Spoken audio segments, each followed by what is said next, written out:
Hi guys, அனைவருக்கும் வணக்கம். So இன்னைக்கு நம்ம பார்க்கக்கூடிய கிளாஸஸ் வந்து கிளாஸஸ் 4, ஓகேங்களா? ஸோ 4வது கிளாஸ்ல இருக்கோம். ஸோ இன்னைக்கு பார்க்கக்கூடிய தலைப்பு ஒரு தலைப்புல பார்ட் 1 தான் பார்ப்போம். பட் இந்த தலைப்புல என்னென்ன டாபிக்ஸ் இருக்கு அப்படிங்கிறத இந்த ஹெட்டிங்ல என்னென்ன சப்டாபிக்ஸ்லாம் இருக்கு அப்படிங்கிறத நம்ம பார்த்துக்கணும், சரிங்களா? இதுல ஒரு டாபிக்ல பார்ட் 1 தான் இன்னைக்கு நம்ம பார்க்க போறோம். ஸோ என்னென்னு பார்த்துக்கோங்க. ஸோ தலைப்பு வந்து அதாவது பொருந்தா சொல்லுக்கு அடுத்து இருக்கக்கூடிய டாபிக் வந்து பார்த்தீங்கன்னா இதுதான், பிழை திருத்தம். அதுல சப்டாபிக்ஸ் பார்த்தீங்கன்னா சந்தி பிழையை நீக்கிறது, மரபு பிழைகள், வலுவு சொற்களை நீக்குதல் அல்லது பிறமொழி சொற்களை நீக்குதல், சரிங்களா? இதுதான் இதுல இன்னைக்கு நம்ம பார்க்கக்கூடிய வகுப்பு 4. அதுல பிழை திருத்தம்ல சந்தி பிழையை நீக்குதல்ல பகுதி 1 தான் இன்னைக்கு நம்ம பார்க்க போறோம், சரிங்களா? எப்பொழுதும் போல படிச்சுட்டு பிஒய்க்யூன்னு டிஸ்கஸ் பண்ணிருவோம் இந்த பார்ட் 1 வீடியோலையுமே, சரிங்களா? ரைட். ஸோ நம்ம டாபிக் உள்ள போலாம். சந்திப்பிழை அப்படின்னா என்ன மேம்? சந்திப்பிழை அப்படின்னா ஒரு சொல்லின் விகுதியோடு மற்றொரு சொல் சேரும் பொழுது ஏற்படும் மாற்றங்களில் ஏற்படும் பிழை அப்படிங்கிறத சந்திப்பிழை, ஓகேங்களா? ஸோ ஒன்றும் இல்லை பெருசா, அதாவது நடுவுல ஒரு எழுத்து விட்டுருக்கும். சிம்பிளா புரியுற மாதிரி சொல்லணும் அப்படின்னா, ஒன்னா வர வேண்டிய இடத்துல அந்த எழுத்து வராம இருக்கும், ஓகேங்களா? வராத இடத்துல அந்த எழுத்து வந்திருக்கும். அதை தான் வல்லினம் மிகும் வல்லினம் மிகாதுன்னு சொல்லுவாங்க. ஏன் அந்த எழுத்தை வந்து வல்லினம் சொல்றாங்க அப்படின்னா, வல்லின எழுத்துக்கள் வந்து நம்ம தமிழ்ல எத்தனை இருக்கு அப்படின்னா 6 இருக்கு. கசட தபர, அதுல கா சா தா பா இந்த 4 எழுத்துக்கள் தான் நம்மளுக்கு இந்த வல்லினம் மிகும் மிகாதுல வரும், சரியா? இந்த 4 எழுத்துக்கள் எங்கெல்லாம் வரும் அப்படிங்கறதும் தெரிஞ்சுக்கணும், எங்கெல்லாம் வராதுங்கிறத தெரிஞ்சுக்கணும். அதனாலதான் இந்த 4 எழுத்துக்களுமே வல்லெழுத்துக்கள் இல்லையா, வல்லின எழுத்துக்கள். அதனாலதான் வல்லினம் மிகு வல்லினம் மிகாது அப்படிங்கிறத நம்ம தெரிஞ்சுக்கணும். கிளியரா புரிஞ்சுதுங்களா? ரைட். நம் எழுதும் போது பொதுவா அதிகம் செய்யக்கூடியது இதுதான். எந்த இடத்துல இக்கு வருமோ அங்க போட மாட்டோம், வராத இடத்துல போட்டு வைப்போம். இது சின்ன வயசுல இருந்து பண்ணக்கூடிய மிஸ்டேக்ஸ் தான் இல்லைங்களா? அதுதான். ஸோ வல்லின எழுத்துக்களாகிய காசா தாப்பா மிகும் இடங்களில் மிகாமலும் மிகாத இடங்களில் மிதந்தும் வருவது தான் என்னதுங்க, சந்திப்பிழை அப்படின்னு சொல்றோம். மிகுந்து வரக்கூடியது, ஓகேவா? ஸோ எங்கெல்லாம் வரும், இந்த பார்ட் 1 வீடியோல இதை தான் பார்க்க போறோம், சரிங்களா? எங்கெல்லாம் வரும் ஒன்னு தெரிஞ்சுக்கிட்டோம்னா இன்னொன்னு ஈஸி. எங்கெல்லாம் வரும் நம்ம தெரிஞ்சுக்கிட்டோம்னா எங்கெல்லாம் வராதுங்கிறது ஈஸியா போட்டுடலாம் இல்லைங்களா? ரைட். ஸோ ஏதோ ஒன்னு தெளிவா படிச்சுக்கிட்டீங்கனாலே போதுமானது என்னை பொறுத்த வரைக்கும், சரியா? ரைட். ஸோ 4மே ரொம்ப பேசிக்கா எல்லாமே நம்ம தெரிஞ்சுக்கிட்டு தான் நம்ம அதை கொஸ்டின் அட்டன் பண்ணியே பார்ப்போம், சரிங்களா? ரைட். எங்கெல்லாம் வரும் அப்படிங்கறத பார்க்கலாம், சரிங்களா? ரைட். வல்லினம் மிகும் இடங்கள் எங்கெல்லாம் வரும்னா, அந்த இந்த அங்கு இங்கு ஆண்டு ஈண்டு அப்படி இப்படி என்னும் சுட்டுப்பெயர்களின் பின்னும். அது என்ன மேம் சுட்டுப்பெயர்? ஃபர்ஸ்ட் அப்படின்னா என்னன்னு தெரிஞ்சுக்கணும் இல்லையா? சுட்டுப்பெயர்னா ஒன்றை சுட்டி காட்ட, தமிழ்ல அவ்வளவுதாங்க, பெயர்லயே நம்மளுக்கு ஆன்சர் வந்துடும்.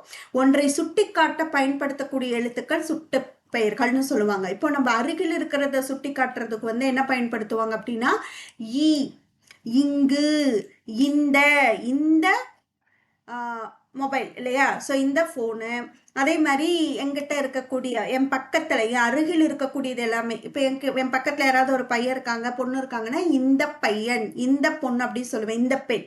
இதே தூரத்தில் தொலைவில் இருக்கக்கூடியவங்களை சொல்லும்போது அந்த. அப்போ இ ஆ அப்படிங்கிறத என்னதுப்பா, சுட்டு எழுத்துக்கள். ஊங்கிறது இப்ப வழக்கத்துல இல்லை, ஸோ அதை விட்டுருங்க. ஸோ இந்த 2 எழுத்துக்கள் இருக்கக்கூடியதை தான் இங்க சொல்லியிருக்காங்க சுட்டு பெயர்கள். அந்த இத்த ஆயில தானே வருது இது எல்லாமே, கரெக்டா? ரைட். ஸோ அதே மாதிரி எந்த, எப்படி, எங்கு, இது பாருங்க வினாச்சொல். கேள்வி எழுப்பக்கூடிய சொல் தான் என்னது, வினாச்சொல். எந்த பையன், எந்த பொண்ணு, ஓகேவா? எந்த பேனா, ஓகே? எப்படி எப்படி செய்தான், ஒரு கேள்வி இல்லையா? எப்படிப்பா அந்த வேலையை அவன் செஞ்சா அப்படின்னு கேட்கறது. எங்க போனா, ஓகேவா? எங்கு, அது ஒரு கேள்வி. ஸோ இந்த மாதிரி சுட்டுப்பெயர்களுக்கு பின்னாடியும் வினாச்சொல்லுக்கு பின்னாடியும் யாங்கு யாண்டு இதுக்கு அப்புறமும் என்னது, வல்லினம் மிகும். அவ்வகை இவ்வகை எவ்வகைக்கு அப்புறமும் வல்லினம் வரும். அத்துணை இத்துணை எத்துணை. ஆல்ரெடி அத்துணை, அத்துணையா, இத்துணையா, எத்துணையா அப்படின்னு என்ன அர்த்தம், அவ்வளவு கவுண்ட் சொல்றது. அப்ப கவுண்ட் சொல்லுற இடத்துல நம்மளுக்கு என்ன வருது, வல்லினம் வருது. ஈஸியா ஞாபகம் வச்சுக்கோங்க. ஆல்ரெடி நிறைய இருக்கு, எக்ஸ்ட்ரா இதுவும் வல்லினமும் இருந்துட்டு போகட்டுமே, ஷார்ட்கட். அப்ப அத்துணை இத்துணை எத்துணைங்கிறது நிறைய இருக்கக்கூடிய இடத்துலதான் யூஸ் பண்ணுவோம். ஆல்ரெடி நிறைய இருக்கு, கூட இந்த எக்ஸ்ட்ரா வல்லினமும் வந்துட்டு போயிடுது. அப்ப வல்லினம் மிகுமா மிகாதா, மிகும், அவ்வளவுதான். சரிங்களா? இங்க பாருங்க, எடுத்துக்காட்டு பார்க்கலாமா? அந்த தோட்டம். ஸோ ஆ இ ஏங்கிறது வினா. ஸோ இந்த எழுத்துக்களுக்கு தொடர்ந்து வரக்கூடிய சொற்களுக்கு பின்னாடி என்ன வருது? வல்லினம் வருதுங்களா? கிளியரா புரிஞ்சுதா? சுட்டெழுத்துக்களுக்கு பின்னாடி வரக்கூடிய சொற்கள், வினா எழுத்தை தொடர்ந்து வரக்கூடிய சொற்களுக்கு பின்னாடி வல்லினம் வருதா? சார் நோ வருது இல்லையா? அந்த தோட்டம், இந்த கிணறு, எந்த தொழில், அப்படி செய்தான், இப்படி கூறினான், எப்படி பார்ப்போம். அவ்வளவுதான். சோ சுட்டு வினாடியாக தோன்றிய சொற்கள் முன் வல்லினம் மிகுது. சரியா? ஆயிங்கிறது சுட்டெழுத்து, ஏயாங்கிறது வினா எழுத்துக்கள். இதன் அடியா, அதுதான் இந்த எழுத்துக்கள் அடினா இந்த எழுத்துக்களை பேஸ் பண்ணி தோன்றக்கூடிய வேர்ட்ஸ், அததான் இங்க கொடுத்துருக்காங்க. ஓகேவா? அந்த, இந்த, எந்த, அங்கு, இங்கு, எங்கு, ஆங்கு, ஈங்கு, யாங்கு, அதை பேஸ் பண்ணி அந்த சவுண்ட் ப்ரொனவுன்சியேஷன்ல வரக்கூடிய எல்லா எழுத்துக்களுடைய பயன்பாட்டுல, அதாவது எல்லா எழுத்துக்களை பயன்படுத்தியும் என்ன பண்றாங்க, வார்த்தைகள் வருது இல்லையா? அந்த வார்த்தைகளை தொடர்ந்து என்ன வரும்? வல்லினம் மிகும். இப்ப ஈங்கு, ஈ தொடர்ந்து இருக்கக்கூடியதுதான் இந்த ஈங்கிறதும். கரெக்டா? அந்த சவுண்டு வருது இல்லையா? அப்ப ஈங்கிற சுட்டெழுத்துடைய சவுண்டு ஈங்குலயும் வருது இல்லைங்களா? அதனால ஈங்கு வல்லினம் மிகும். புரியுதுங்களா? அததான் இங்க சொல்லியிருக்காங்க. ஓகே, சோ இவற்றின் அடியாக தோன்றிய எழுத்துக்களுக்கு பின்னாடி, வார்த்தைகளுக்கு பின்னாடியும் வல்லினம் மிகும். அவ்வகை, இவ்வகை, அவ்வகை, இவ்வகை, எவ்வகை, அத்துணை, இத்துணை, கவுண்ட் நான் சொன்னேன் இல்லையா ஷார்ட்கட் மாதிரி? எஸ், வல்லினம் மிகும். இங்க பாருங்க, அக்காலம், ஆ ஏ எழுத்துக்கள் வந்தாலே 100% வல்லினம் மிகும். அந்த, எந்த, ஆவை தொடர்ந்து, அந்த சுட்டெழுத்தை தொடர்ந்து வந்த ஒரு வார்த்தை இல்லையா? எந்த, அங்கு, எங்கு, யாங்கு, அப்படி, எப்படி, ஈண்டு, யாண்டு, அவ்வகை, எத்துணை. அப்ப இந்த முதல் எழுத்துக்களை தான் நீங்க பார்க்கணும். சுட்டெழுத்துக்கள் வினா எழுத்துக்களை தொடர்ந்து வரக்கூடிய சொற்களா இருந்துச்சுன்னா 100% என்ன வந்துடணும் கண்ணா? வல்லினம் மிகும். புரியுதுங்களா? ரைட். ஓர் எழுத்து சொல் ஷார்ட்கட் ஞாபகம் வச்சுக்கோங்க. முன்னாடி ஒரு ஷார்ட்கட் சொன்ன என்னது? அத்துணை, இத்துணை ஆல்ரெடி நிறைய இருக்கு, கூட வல்லினமும் மிகுந்து வந்திருக்கு. அப்ப அந்த இடத்துல வல்லினம் போட்டுறணும். ஓகே, ஓர் எழுத்து சொல் எப்பொழுதுமே ஒத்தையில இருக்கக்கூடாதுன்னு சொல்லுவாங்க. ஷார்ட்கட் ஞாபகம் வச்சுக்கோங்க. ஒத்தையில இருக்கக்கூடாது, கூட ஒரு ஜோடி இருக்கணும். அதே மாதிரி ஓர் எழுத்து சொல்லுக்கு பின்னாடியும் கூட ஒரு ஜோடி என்ன வருது? வல்லினம் மிகுந்து வருது. மறக்கவே கூடாது, அதுக்காக தான் இந்த ஷார்ட்கட். ஓகே, பாருங்க, ஓரெழுத்துனா கூட்டலுக்கு லெஃப்ட் ஹேண்ட் சைடு நிலைமொழின்னு சொல்லியிருக்கேன் இல்லையா? பிரித்தெழுதுகளே இந்த நிலைமொழின்னு என்ன, வருமொழின்னு என்னன்னு சொல்லி கொடுத்துருக்கேன். சரிங்களா? ரைட். ஸோ கூட்டலுக்கு லெஃப்ட் ஹேண்ட் சைட்ல இருக்கிறது நிலைமொழி. நிலைமொழியில ஓர் எழுத்து மட்டும்தானே தனிச்சு இருக்குது. அப்ப தனிச்சு இருக்குது அப்படின்னாலே 100% என்ன வந்துடணும்? வல்லினமாகிய எழுத்துக்கள் வந்துடணும். இதெல்லாம் என்ன எழுத்துக்கள்னு கன்ஃபியூஸ் ஆகாதுல்ல. ஃபார் எக்ஸாம்பிள், கை குட்டல் குழந்தை, இங்க கூனா அதுக்கு இனமான ஒரு வல்லெழுத்து இக்குதான் வரணும். இந்த இடத்துல போய் இப்பு, கைப்பு குழந்தை அப்படிலாம் யாரும் எழுத மாட்டீங்கன்னு இருக்கு. ஏன்னா நம்ம குழந்தைகள் இல்லை, இதெல்லாம் தெரியும் இல்லையா? என்ன எழுத்துக்கள் வரும்? இந்த 4 எழுத்துக்கள் தான் கண்ணா வரும். காசா, தாப்பா, எந்த எழுத்துக்கள் எங்க வருங்கிறத நம்ம கரெக்டா போட்டுடலாம். ஓகேங்களா? இனமான எழுத்துக்கள் தான். இனமான எழுத்துக்கள் இந்த சென்ஸ், இந்த கூங்கிறது என்னது? இக்கு குட்டல் ஊ. அப்ப அது என்னது? இக்கு தான் வரும். அந்த இடத்துல தாவோ பாவோ வராது. புரியுதுங்களா? அந்த மாதிரி போட்டுக்கணும். சரியா? ரைட். நெக்ஸ்ட், குற்றிய லுகர சொற்கள் முன் வல்லினம் மிகல். ஃபர்ஸ்ட் குற்றிய லுகர சொற்கள்னா என்னன்னு தெரியணும். சரிங்களா? அதாவது உகரம் குறுகி, கேள்வியிலே பதில் இருக்கு. குற்றிய லுகரம், குறுமை கூட்டல் இயல் கூட்டல் உகரம், இப்படிதான் பிரிக்கணும். பிரித்தெழுதுகவும் இங்க இந்த ஒரு கேள்வி இந்த இடத்துல வந்திருக்கு பாருங்க. குற்றிய லுகரம் எப்படி பிரிக்கணும்? குறுமை கூட்டல் இயல் கூட்டல் உகரம். சரிங்களா? அப்போ உகரம் குறைந்து ஒலிக்கிறது, குறைந்து ஒலிக்குது. இந்த கான்செப்ட் உங்களுக்கு அவ்வளவா தேவையில்லை. சரியா? ஃபர்ஸ்ட் குற்றியலுகரம்னா எப்படி கண்டுபிடிக்கணும்னு தெரிஞ்சுக்கிட்டா அங்க வல்லினம் மிகுமா மிகாதாங்கிறத பார்த்துக்கணும். உகரம் குறைஞ்சு ஒலிக்கிறது, மாத்திரை அளவு, இதெல்லாம் நான் சொன்னாதான் இந்த கான்செப்ட் புரியும். இது நமக்கு இப்போ தேவையில்லை eligibility exam. So time waste பண்ணாம அடுத்ததுக்கு போயிடலாம். அடுத்தது இந்த சென்ஸ் குற்றியலுகர சொல்ல எப்படி கண்டுபிடிக்கணுங்கிறத மட்டும் சொல்லிடுறேன். கான்செப்ட் நமக்கு தேவையில்லை. சரியா? லிசன் பண்ணுங்க. குற்றியலுகரம்னா என்ன அர்த்தம் அப்படின்னா கண்ணா, நல்லா லிசன் பண்ணிக்கோங்க. கூட்டலுக்கு லெஃப்ட் ஹேண்ட் சைட்ல இருக்கிற சொல்ல நீங்க பார்க்கணும். ஓகேவா? லெஃப்ட் ஹேண்ட் சைட்ல இருக்கிற சொல் பார்க்கணும். லெஃப்ட் ஹேண்ட் சைட்ல கடைசியா இருக்கக்கூடிய எழுத்துக்கள் குசுடு துபுரு. என்னது? அதாவது ஒண்ணும் இல்ல, கசட தபரல உகரம் ஏறி வருது. இக்கு இக்கு கூட்டல் ஊ கு, இச்சு கூட்டல் ஊ சு, இட்டு கூட்டல் ஊ டு. அததான் குசுடு துபுரு அப்படின்னு சொல்றோம். வல்லினத்துல உகரமேறி வர்றது. அப்போ லெப்ட் ஹேண்ட் சைட்ல இருக்கக்கூடிய எழுத்துக்கள்ல கடைசியில எழுத்துக்கள் வந்து குசுடு துபுருல முடிஞ்சிருக்குது. ஓகே, அதுக்கு முன்னாடி இருக்கக்கூடியது இது நமக்கு கான்செப்ட் பேஸ், பட் அது நமக்கு தேவையில்லை. சரிங்களா? ஸோ குசுடு துபுருல முடிஞ்சிருக்குது அப்படின்னாலே அது குற்றியலுகரம். ஸோ குற்றியலுகரமா இருந்துச்சுன்னா என்ன வருது நமக்கு? வல்லினம் வருது. சிம்பிளுங்க. இத வன் தொடரா, மென் தொடரா, இடைத்தொடரா, மேபி பொருந்தா சொல்லுல கேட்கலாம். அப்ப நம்ம இதுக்கு கான்செப்ட் நம்ம தெரிஞ்சுதான் இருக்கணும். சரிங்களா? பொருந்தா சொல்லுல வன் தொடர்ல 3 ஆப்ஷன், மென் தொடர்ல 3 ஆப்ஷன் கொடுத்துட்டு பொருந்தாத ஒன்று ஏதாவது ஒன்று கேட்கலாம். 3 ஆப்ஷன் வன் தொடர் கொடுத்துட்டு 1 மென் தொடர் கொடுக்கலாம். 3 ஆப்ஷன் வந்து இடைத்தொடர் கொடுத்துட்டு 1 முற்றியலுகரம் கொடுத்தும் கேட்கலாம். பொருந்தா சொல்ல என்ன வேணாலும் வரலாம். அப்ப இந்த கான்செப்ட் தெரிஞ்சுக்கிறது தப்பு இல்லை. ஸோ இப்போ ஒன்றும் இல்லை கண்ணா, குற்றியலுகரம்னா என்னன்னு தெரிஞ்சிருச்சா? என்னன்னா ஒரு நிலைமொழியில இறுதியில இருக்கக்கூடியது குசுடு துபுருல முடிஞ்சிருந்துச்சுன்னா அது குற்றியலுகரம். வன் தொடர் குற்றியலுகரம்னா என்ன மேம்? இந்த குசுடு, அதாவது கூக்கு முன்னாடி இருக்கக்கூடிய எழுத்து. இப்ப பாக்குன்னு இருக்கா, இந்த இடத்துல எழுதுறேன் பாருங்க, கிளியரா புரியும் உங்களுக்கு. இந்த ஒரு எக்ஸாம்பிள் வச்சு நம்ம எல்லாமே படிச்சிடலாம். இடைத்தொடர், உயிர் தொடர் என்ன கான்செப்ட் அப்படிங்கிறது. ஓகேங்களா? லிசன். பாக்கு இருக்கா கண்ணா? சோ குசுடு துபுர்ல முடிஞ்சிருக்கிறதுனால இது குற்றியலுகரம். இந்த கூக்கு முன்னாடி இருக்கக்கூடிய எழுத்துக்கள், அதாவது இறுதி எழுத்துக்கு முன்னாடி எழுத்துக்கள் வல்லின எழுத்துக்களா இருந்துச்சு, கசட தபரவா இருந்துச்சு அப்படின்னா, கசட தபர இந்த சென்ஸ் இக்கு, இச்சு, இட்டு. சரியா? ஈஸியா இருக்கணுங்கிறதுக்காக தான் கசட தபர, நம்மன, எரளவலன்னு சொல்றோம். புரியுதுங்களா? ஆனா புள்ளி வச்சு எழுத்தாதான் இருக்கணும். கிளியரா? ரைட். சோ கடைசி இறுதி எழுத்துக்கு முன்னாடி எழுத்துக்கள் வந்து என்னவா இருக்குது? இக்குங்கிறது வல்லின எழுத்துக்கள். கரெக்டா? கசட தவிர வல்லினம் தானே. அப்ப வல்லின எழுத்தை தொடர்ந்து வந்த குற்றியலுகரமா இருந்தா அது வன் தொடர் குற்றியலுகரம். இங்க பாருங்க, சூக்கு முன்னாடி இச்சுங்கிறது வல்லின எழுத்து தானே. அப்ப வன் தொடர் குற்றியலுகரம். சோ அப்போ இதுக்கு முன்னாடி நம்ம டாபிக் பார்த்ததுல பொருந்தா சொல்லுல கேட்கறதுக்கு வாய்ப்புகள் இருக்கு. அப்ப இந்த கான்செப்ட் நம்ம தெரிஞ்சுக்கிறது ரொம்ப ரொம்ப முக்கியம். சரிங்களா? எலிஜிபிலிட்டி எக்ஸாம்ஸா இருந்தாலும் கூட கிளியரா புரிஞ்சிருக்கும்னு நினைக்கிறேன். புரிஞ்சுதா? சோ கடைசி எழுத்தை பார்த்துட்டு அது குற்றியலுகரமானு புடிச்சு வச்சுக்கோங்க. முந்தின எழுத்து என்ன வல்லினமா இருக்கா? வன் தொடர். மெல்லினம் இருக்கா? அது மென் தொடர். இப்ப ஃபார் எக்ஸாம்பிள் சங்குன்னு ஒரு ஆப்ஷன் இருக்குன்னு வச்சுக்கோங்க. சங்கு கிடந்தது. சரிங்களா? அப்ப சங்கு. ஓகே, இப்ப சங்கு இது என்ன கண்டிப்பா கூல முடிஞ்சிருக்கிறதுனால குற்றியலுகரம் தான். அதுக்கு முன்னாடி இருக்கக்கூடிய எழுத்து இங்குங்கிறது என்னது? மெல்லின எழுத்துக்கள். மெல்லின எழுத்துக்கள் தான் என்னென்ன நம்மன வரும். கரெக்டா? அப்போ மெல்லின எழுத்தை தொடர்ந்து வந்த அது என்னது? மென் தொடர் குற்றியலுகரம். புரிஞ்சுதுங்களா? இவ்வளவுதாங்க. சரியா? அப்ப நம்ம பொருந்தா சொல் கேட்டாலும் ஆன்சர் பண்ணிட முடியும்.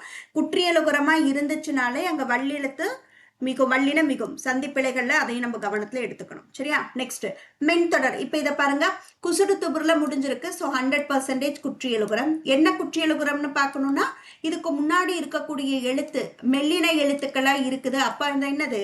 மென்தொடர் குற்றியலுகரம். அப்ப மென்தொடர் குற்றியலுகரத்திலையும் என்ன பண்ணுது? வல்லினம் மிகுது. சரியா? துண்டு கடிதம், மருந்து சீட்டுன்னு எழுதக்கூடாது. ஸோ வல்லினம் மிகக்கூடிய இடத்துல நம்ம வல்லினம் போடலன்னு வச்சுக்கோங்களேன், பொருளே மாறிடுதான். இப்போ ஒரு எக்ஸாம்பிள் பார்த்தீங்கன்னா மருந்து சீட்டு, இந்த இடத்துல நான் இச்சு போடலன்னு வச்சுக்கோங்களேன், இது வந்து மருந்தும் சீட்டும் அப்படிங்கிற மாதிரி என்ன வரும்னா உண்மை தொகை இலக்கண குறிப்பே மாறிடுதுங்கிறாங்க. புரிஞ்சுக்கோங்க. அப்போ எந்த இடத்துல வல்லினம் வருமோ அங்க கண்டிப்பா போடணும். அப்படி போடலைன்னா இலக்கணமே மாறிடுது. சரிங்களா? குரங்கு குட்டி. சோ குரங்கு குட்டி அப்படின்னு பிரிக்காம நம்ம வல்லினம் போட்டு எழுதல அப்படின்னா இது குரங்கும் குட்டியும் அப்படிங்கிற மீனிங்ல போயிடும். அதனால கண்டிப்பா வல்லினம் மிகணும் அப்படின்னு சொல்றாங்க குற்றியலுகரத்துல. ஓகே, மென்தொடர் குற்றியலுகரத்துல வல்லினம் வரும். உயிர்த்தொடர் குற்றியலுகரம்னா ரொம்ப ஈஸிங்க. லாஸ்ட் எழுத்து என்ன? கு. இது சு, இது பூ. கண்டிப்பா இது குசுடு துபுருல இருக்கிறதுனால கண்டிப்பா இது குற்றியலுகரம். என்ன குற்றியலுகரம்னு எப்படி கண்டுபிடிப்போம்? முன்னாடி இருக்கக்கூடிய எழுத்து தூ, இத்து குட்டல் ஊ, இத்து குட்டல் ஊ. உயிர்மை எழுத்துக்கள் வந்தாலே அது என்னது? உயிர் தொடர் குற்றியலுகரம். சிம்பிள். வல்லின எழுத்து வந்தா வன்தொடர், மெல்லின எழுத்து வந்தா மென்தொடர், இடையின எழுத்து வந்தா இடைத்தொடர், உயிர்மை எழுத்து வந்தா உயிர்த்தொடர் குற்றியலுகரம். அவ்வளவுதான். சரியா? அப்ப இதுக்கப்புறமா என்ன வருது? சந்திப்பிழை கான்செப்டுக்கு வந்துருவோம். வல்லினம் மிகுது. அப்போ 100% குற்றியலுகரம் அப்படின்னாலே என்ன வருது கண்ணா? வல்லினம் மிகுது. அவ்வளவுதான். இடைத்தொடர்னா என்னது கண்ணா? குசுடு துபுருக்கு முன்னாடி இடையின எழுத்துக்கள் இருக்குதா? சோ இடைத்தொடர் குற்றியலுகரம். கிளியர்? ரைட். முற்றியலுகரம்னு ஒரு கான்செப்ட் இருக்கு. அப்படின்னா என்ன மேம்? முற்றியலுகரம் அப்படின்னா உகரம் குறைஞ்சு ஒழிச்சா அது குற்றியலுகரம். உகரம் குறையாமல் ஒழிச்சிச்சு அப்படின்னா அது முற்றியலுகரம். அது என்ன குறைந்து குறையாம? அதை மட்டும் ஏன் ஹைட் அண்ட் சீக் மாதிரி வைப்பான், அதுவும் சொல்லி கொடுத்துட்றேன். ஊங்கிறது என்னது? ஊங்கிறது ஊங்கிறது என்ன கண்ணா? உகரம். ஊங்கிறது உயிரெழுத்துக்கள்ல வரக்கூடியது. சரியா? அப்போ ஊ அப்படிங்கறதுடைய மாத்திரை வந்து ஒண்ணு, அதாவது குறில் எழுத்து ஊங்கிறது. அதுதான் இந்த இடத்துல நம்ம சொல்லணும் இல்லையா? குறில் எழுத்தோட மாத்திரை ஒண்ணு. நெடில் எழுத்துக்கள் எதுவா இருந்தாலுமே குறிலுக்கு 1, நெடிலுக்கு 2, மெய்யெழுத்துக்கு அரை மாத்திரை. ஓகேவா? குற்றியலுகரத்துல இந்த ஊ வந்து ஒரு மாத்திரையா ஒலிக்காது. அதை விட குறைஞ்சு அரை மாத்திரையா தான் ஒலிக்கும். அதுதான் கான்செப்ட். அப்படிதான் ஒலிக்கும். சரிங்களா? முற்றியலுகரம்னா அந்த ஒரு மாத்திரை அளவு குறையாம ஒரு மாத்திரை அளவே ஒலிக்கும். அவ்வளவுதான் முற்றியலுகரம். சொல்லி பாருங்களேன். நகு, பசு, தடு, எது, மறு. இதுல ஊ சவுண்டே குறையாது. இதே மூழ்கு, அந்த கூ மூழ்கு அப்படின்னு நான் சொல்றேன். இடைத்தொடர் குற்றியலுகரம்ல சொல்றேன் பாருங்க. ஊ சவுண்டு கொஞ்சம் குறைஞ்சிருக்கும். ஆனா இதுல பாருங்க, நகு, பசு, தடு, எது, மறு. ஊ சவுண்டே குறையாது. ஒரு மாத்திரையை தான் ஒலிக்கும். அதுதான் முற்றியலுகரம். Simple concept. சரியா? ரைட். இங்க அதுதான் சொல்லியிருக்கு. குறைந்து ஒழிப்பதில்லை. முற்றியலுகிற சொல்லுக்கு முன்னாடியும் வல்லினம் மிகும். குற்றியலுகரத்துக்கு முன்னாடியும் வல்லினம் வருது, முற்றியலுகரத்துக்கு முன்னாடி வல்லினம் வருது. சோ முற்றியலுகரம்னா என்ன மேம்? அததான் சொன்னேன். உகரம் குறையாமல் ஒழிக்கும் அப்படின்னு சொன்னேன் இல்லையா? பாருங்க. நடு, புது, பொது, பசு, திரு, தெரு, முழு, விழு. ஊ சவுண்டே குறையல. நல்லா கவனிங்க, நல்லா கவனிங்க. நெடில் தொடர் குற்றியலுகரம். நாடு, இதுல உகரம் குறையும். சரிங்களா? நாடு, நடு, ஊ குறையல. நாடு, ஊ குறைஞ்சிருக்கும். சரியா? நல்லா கவனிங்க. நெடில் தொடர் குற்றிய, இது பொருந்தா சொல்லுக்கும் இது தேவைப்படும், கவனிச்சுக்கோங்க. சரியா? இப்போ 2 எழுத்து சொல் மட்டும் வந்து முதல் எழுத்து நெடில் எழுத்தா இருந்துச்சு அப்படின்னா, 2 எழுத்துல ஒரு எழுத்து நெடில் எழுத்து, கடைசி எழுத்து எப்பொழுதும் போல குசுடு துபுர்ல இருக்குன்னு வச்சுக்கோங்க. சரிங்களா? அப்ப அதை என்ன சொல்லுவாங்கன்னா நெடில் தொடர் குற்றியலுகரம். நெடில் எழுத்தை தொடர்ந்து ஒரு குற்றியலுகர சொல்லு இருக்கு. இது நெடில் தானே கண்ணா? நாங்கிறது பாடு, பா, நெடில். புரியுதுங்களா? அதே வந்து முதல் எழுத்து குறில், நெடிலுக்கு பதிலா குறிலா இருந்து, 2 எழுத்து சொல் தான். நெடிலுக்கு பதிலா குறிலா இருந்து கடைசியில வந்து குசுடு துபுர்ல முடிஞ்சிருந்துச்சு அப்படின்னா அது முற்றியலுகரம், உகரம் குறையலன்னு சொல்லுவாங்க. சோ 2 எழுத்து, முதல் எழுத்து நெடில், நெடிலை தொடர்ந்து குற்றியலுகரம் இருந்தா அது நெடில் தொடர் குற்றியலுகரம். குறிலை தொடர்ந்து குற்றியலுகர சொல் இருந்தா அது முற்றியலுகரம். இவ்வளவுதான் கான்செப்ட். சரியா? அப்ப முற்றியலுகர சொல்லுக்கும் என்ன வருதான்? என்ன வருதுங்க? வல்லினம் மிகுது. சரியா? இங்க பாருங்க. சாவு செய்தி, உணவு.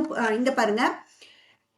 இறுதியில எப்பொழுதுமே இது வரைக்கும் நம்ம பார்த்தது குசுடு துபுர்ல முடிஞ்சிருந்துச்சு. விச் மீன்ஸ் வல்லின எழுத்துக்கள்ல உகரமேறி வந்துச்சு. இக்கு கூட்டல் ஊ, இச்சு கூட்டல் ஊ, இட்டு கூட்டல் ஊன்னு. இடையின எழுத்துக்கள்லயோ மெல்லின எழுத்துக்கள்லயோ உகரமேறி ஞனன நமன, அதுல இஞ்சு கூட்டல் ஊ, இஞ்சு கூட்டல் ஊ, ஜூ. ஓகேவா? சோ இடையின எழுத்துக்கள் எரல வளல, ஈ குட்டல் ஊ, இரு குட்டல் ஊ, ரூ.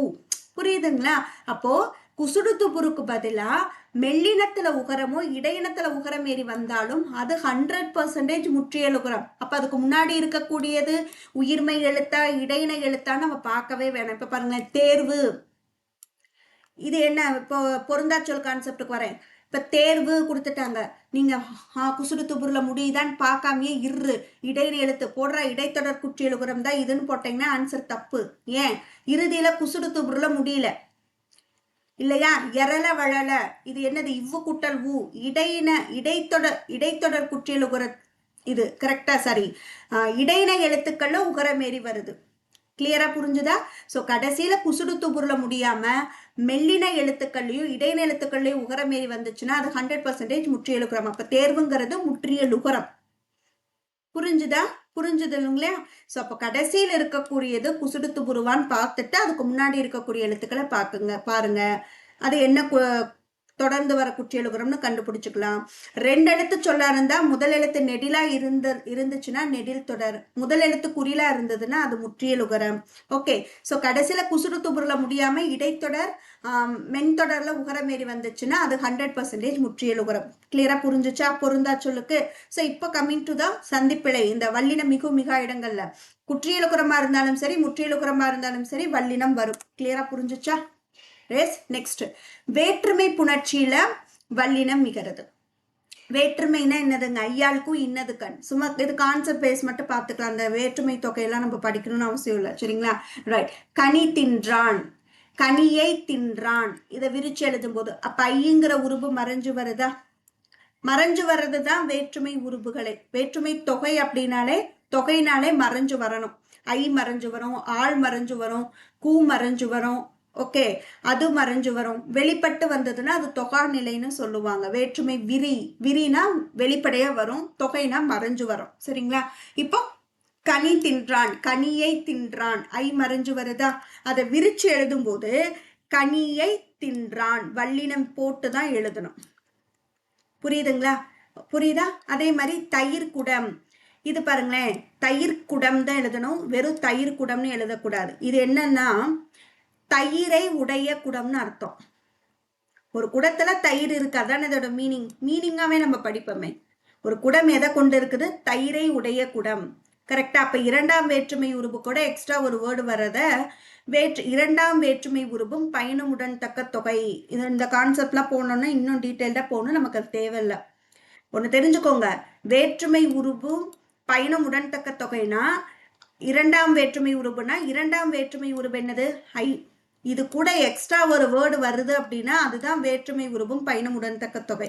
இதே ஆள் கூட எக்ஸ்ட்ரா ஒரு வேர்டு வந்துச்சுன்னா மூன்றாம் வேற்றுமை உருபும் பயணமுடன் தக்க தொகை வருதுன்னா நம்ம தான் அதை கெஸ் பண்ணணும். ஸோ நமக்கு இலக்கணம்ல உங்களுக்கு அது கிடையாது போர்ஷன்ஸ்ல. ஸோ அதனால அதை விட்டுருங்க. சரியா? இந்த இடத்துல ஏன் வல்லினம் வருது அப்படின்னா தயிரை உடைய குடம், அந்த குடத்துல தயிர் இருக்கு. அப்ப நம்ம சேர்த்து எழுதும் போது எப்படி எழுதணும்? வல்லினம் போட்டுதான் எழுதணும். நான் சொன்னேன் இல்லையா, இரண்டாம் வேற்றுமை உருபு விரிஞ்சு வரும்போது என்ன வரணும்? வல்லினம் வரணும். ஐ வந்துச்சுனாலே 100% அங்க வல்லினம் போட்டிருக்கணும். சரியா? ரைட். இங்க பாருங்க, ஐ வந்தாலே என்ன வருது? வல்லினம் வருது. அதே மாதிரி கூங்கிறது நான்காம் வேற்றுமை உருபா. நான்காம் வேற்றுமை உருபு வெளிப்பட்டு வரும் பொழுதும் வல்லினம் போட்டிருக்கணும். அப்ப இரண்டாம் வேற்றுமை உருபு ஐ வெளிப்பட்டு வந்தாலும் வல்லினம் வந்திருக்குது, கூ வெளிப்பட்டு வந்தாலும் வல்லினம் வருது. ஓகே, அதே மாதிரிதான் இது. இரண்டாம் வேற்றுமை உருவு பயணம், அதான் சொன்னேன்லே, தண்ணீரை உடைய குடம், மலரை உடைய கூடை. அந்த கூடையில என்ன இருக்கு? மலர் இருக்கு.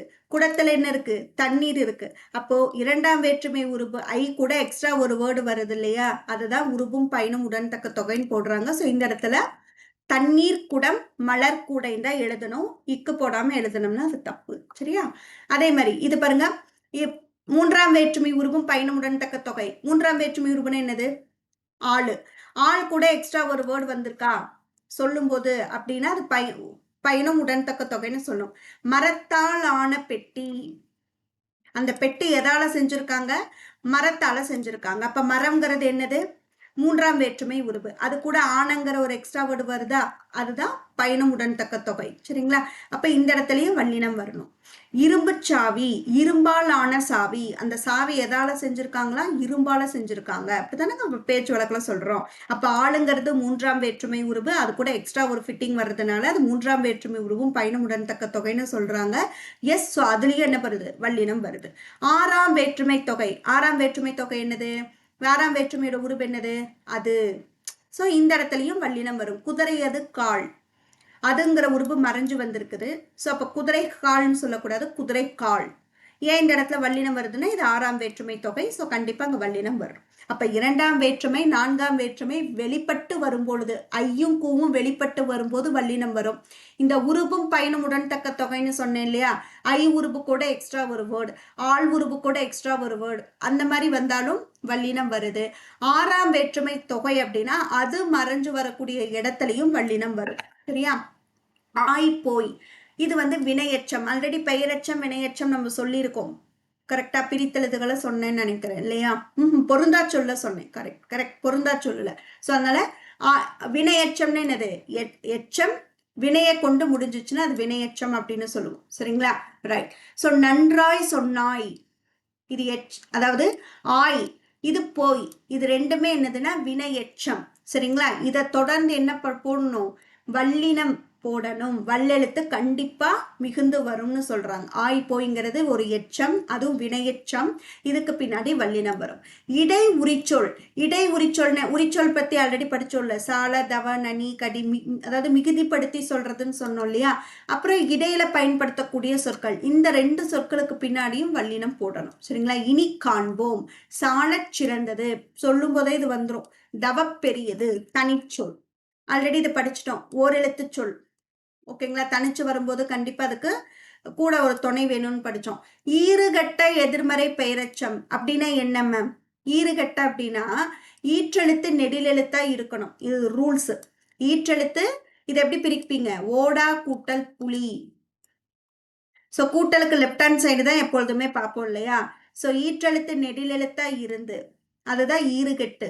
அது எதை கொடுக்கும்னா எதிர்மறையே கொடுக்கும். ஓடா, ஓடுதுன்னா பாசிட்டிவ், ஓடானா நெகட்டிவ், அதாவது எதிர்மறை. கரெக்டா? அப்ப ஈற்றெழுத்து நெடிலெழுத்தா இருந்து எதிர்மறையை கொடுத்து ஒரு பெயரை கொண்டு முடிந்தால் அது ஈறுகட்ட எதிர்மறை பெயரச்சம். இல்ல என்னங்க கஷ்டம் இலக்கணம் படிக்கிறதுல?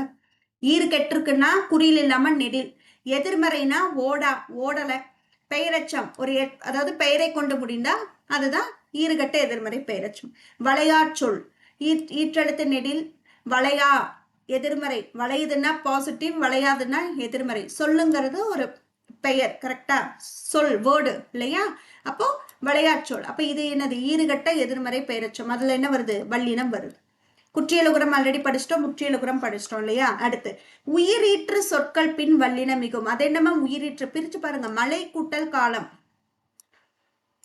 ஓகேவா? எப்பொழுதுமே கூட்டலுக்கு லெப்ட் ஹேண்ட் சைட்ல தான் பாப்பீங்க இல்லையா? லை எப்படி பிரிக்கலாம்? இல்லு கூட்டல் ஐ. இப்போ ஈற்றெழுத்து அப்படிங்கிறது இதுதான். ஐங்கிறது என்னது? உயிரெழுத்து. கரெக்டுங்களா?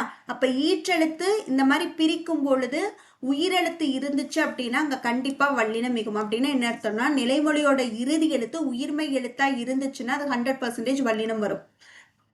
கரெக்டு தானே? உயிர்மை எழுத்துக்கள்னா தானே பிரிச்சா மெய்யெழுத்து உயிரெழுத்து வருது. அதான் சொல்றேன். சரியா? மற்ற இந்த சொற்களுக்கு பின்னாடி வல்லினம் மிகும். மற்ற காணலாம் சொல்லும் போதே இதெல்லாம் வரும். மற்ற தோழர்கள் மற்றை செல்வம். ஓகேங்களா? அடுத்து மற்ற இல்ல, சாரி, மற்ற. ஓகேவா? ரைட். அரை பாதி என்னும் எண்ணு பெயர் சொற்கள் பின் அரைக்காணி, பாதி பங்கு, இந்த கவுண்ட் வருது இல்லையா? அந்த சொற்களுக்கு பின்னாடி வல்லினம் வருது. என ஆக இந்த சொற்களுக்கு பின்னாடி வல்லினம் வரும். என கூவினான், ஆகச் சொன்னான், ஆகச் சிறந்தது. ஸோ கண்டிப்பா அங்க சொல்லும் போதே நமக்கு அந்த ஸ்ட்ரெஸ் வந்துருது. இது ஆல்ரெடி படிச்சிட்டோம். ஆய் போய்.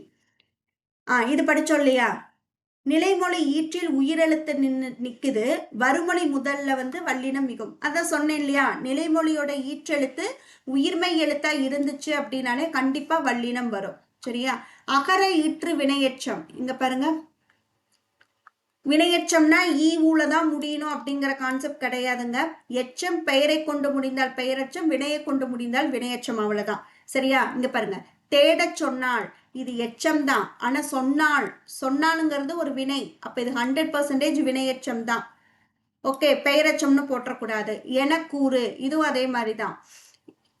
எச்சம், கூறுங்கிறது, கூறுறதுங்கிறது ஒரு ஆக்ஷன், சொல்றதுங்கிறது ஒரு செயல். அப்ப இது என்னது? வினையை கொண்டு முடியறதுனால இது வினையெச்சம். அகர ஈறுன்னு என்ன அர்த்தம்? தா, இட்டு கூட்ட லா, நா, இன்னு கூட்டலா, அந்த ஈற்றெழுத்து ஆதானே. ஸோ இந்த இடத்துலையும் வல்லினம் மிகுதுன்னு சொல்றாங்க. முன்னர் பின்னர் இடைச்சொல் ஆல்ரெடி படிச்சிட்டோம். இடைச்சொல் உரிச்சொல்ல வல்லினம் மிகும்னு. யகரமை ஈற்று வினையெச்சம். இங்க பாருங்க, இறுதி எழுத்து யகரமா இருந்துச்சுன்னா கண்டிப்பா வல்லினம் மிகும் அப்படின்னு சொல்றாங்க. சரியா? இகர ஈறு வினையெச்சம்னாலே அகரம் இகரம் யகரம் மூணுலையுமே என்ன பண்ணுது? வல்லினம் மிகுது. ஓகேங்களா? தர இரட்டித்து வரும் நெடில் தொடர் உயிர் தொடர். ஒன்னும் இல்ல கண்ணா, இங்க பாருங்க, ஆல்ரெடி படிச்சதுதான். குற்றியலுகரம்னாலே என்னதுங்க? வல்லினம் மிகும். அப்ப இது குற்றியலுகர சொல் தானே.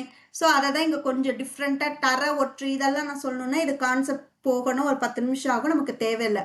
ஸோ ஜென்ரலா குற்றியலுகரம்னாலே வல்லினம் மிகும். இது 100% குற்றியலுகரம் தான். இல்லையா? ஆமா தானே? கசடத்த பிராம வன்தொடர் குற்றியலுகரம்ல வரும் இல்லைங்களா? ஸோ அப்போ வன்தொடர் மென்தொடர் இடைத்தொடர் எப்படி பார்க்கணும்னு நான் சொல்லி கொடுத்துருக்கேன். ஸோ அப்போ கண்டிப்பா என்ன வரும்? வல்லினம் மிகும். சரிங்களா? நெடில் உயிர் தொடர் குற்றியலுகரம் அவ்வளவுதான் கண்ணா. ஸோ கிளியரா புரிஞ்சிருச்சா? ஸோ கன்க்ளூஷன் ஆல்ரெடி படிச்சதை இங்க ஒரு கன்க்ளூஷன் மாதிரி கொடுத்துருக்கேன். ஆ இ உ படிச்சது தான். அந்த இந்த எந்த எஸ் இரண்டாம் வேற்றுமை விரி, அதுக்கப்புறம் நான்காம் வேற்றுமை விரியில வரும். 2, 3, 4 ஆல்ரெடி படிச்சோம் இல்லையா? வேற்றுமை உருவு கூட எக்ஸ்ட்ரா ஒரு வேர்டு வந்துச்சுன்னா வல்லினம் மிகுதுன்னு படிச்சோம். தயிர் குடம் ஞாபகம் இருக்குன்னு நினைக்கிறேன். ஒரு சில வேர்ட்ஸ் எக்ஸ்ட்ரா இருக்கும் பாருங்க. பண்பு தொகை. பண்பு தொகைன்னு என்னது? மை விகுதி ஒண்ணு, இன்னொன்னு நிறம், சுவை, வடிவம், அளவு. இந்த 4 அடிப்படையில ஒரு வேர்டு வருதுன்னா அது பண்பு தொகை. பச்சைங்கிறது நிறமா? கரெக்ட் தானே? பச்சைங்கிறது நிறம். அதே மாதிரி இனிப்பு சுவை ஏதாவது நம்ம கொண்டு வரோம் அப்படின்னா இனிப்பு சுவை. இனிப்புங்கிறது ஒரு சுவை, டேஸ்ட் கொடுக்குது இல்லையா? ஸோ அப்போ நிறம், சுவை, வடிவம், அளவு அடிப்படையில வந்தாலும் அது பண்பு தொகை தான். ஸோ அந்த இடத்துல வல்லினம் மிகணும். இரு பெயரொட்டு பண்பு தொகைனா என்ன மேம்?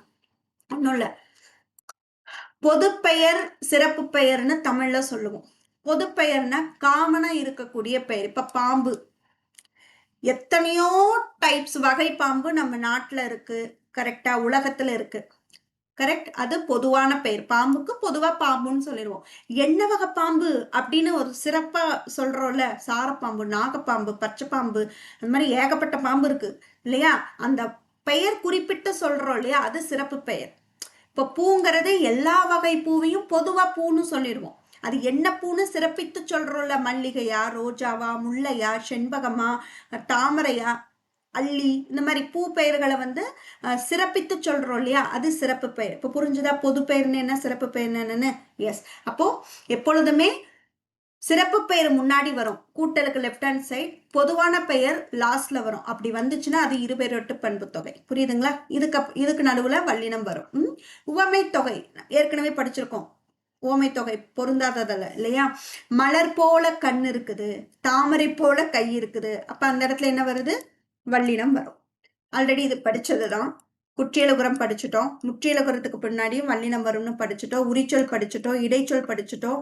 நெடில் எழுத்தை தொடர்ந்து வரக்கூடிய இடத்துலயும் வல்லினம் வரும்னு படிச்சுட்டோம். அவ்வளவுதான். சரிங்களா? சோ வல்லினம் மிகும் அப்படிங்கிற கான்செப்ட் இவ்வளவுதான். சோ புரிஞ்சிருக்கும்னு நினைக்கிறேன். ஏதாவது டவுட் இருந்துச்சு அப்படின்னா டெலிகிராம்ல மெசேஜ் பண்ணுங்க. ஓகேங்களா? ஸோ நெக்ஸ்ட் கிளாஸ்ல பார்ட் 2, அதாவது வல்லினம் மிகாத இடங்கள் நம்ம பார்க்கலாம். Thank you guys.